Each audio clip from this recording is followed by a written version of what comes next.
All right, shifting our focus now, the Nashik Sessions Court has reserved the verdict on the plea that was filed by Nida Khan seeking anticipatory bail in the sexual harassment and religious harassment case.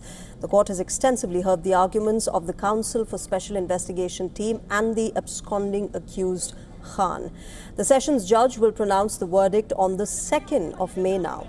During the last hearing, remember, the court had made it clear that no immediate relief would be given and that a decision on bail would be taken only after hearing detailed arguments from both the sides. Now, Nida Khan, who has been named as a co-accused in this case, has sought protection citing personal grounds, while the prosecution is expected to oppose her plea. The case stems from the controversial TCS Nashik incident, which involves serious allegations, including that of sexual harassment and religious coercion at the workplace. The investigation has already seen multiple FIRs and arrests, with agencies continuing to probe the matter.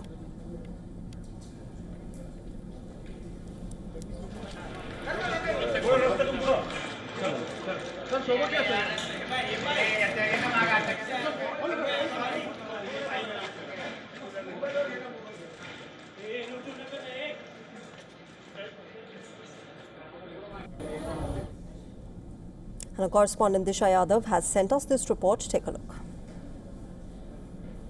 Nashik Sessions Court today has reserved the verdict on the anticipatory bail plea that was filed by co-accused Nida Khan, who has been involved in the TCS case which has been going on for the past couple of weeks. In fact, she's currently absconding, but last week she had filed for an anticipatory bail plea, which the court had rejected, and the hearing came up today. In fact, the court heard arguments from both the sides, from the defense as well, from the counsel as well.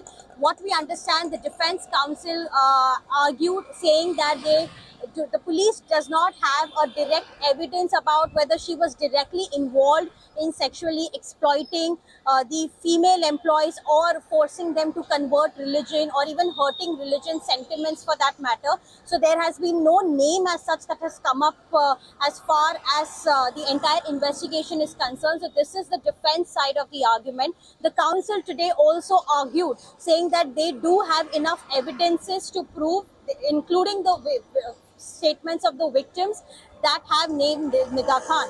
Now currently she is absconding. So court, after hearing the arguments from both the sides, has reserved the verdict, which will be announced on May 2nd this year. This is Disha reporting here for Beyond from Mumbai.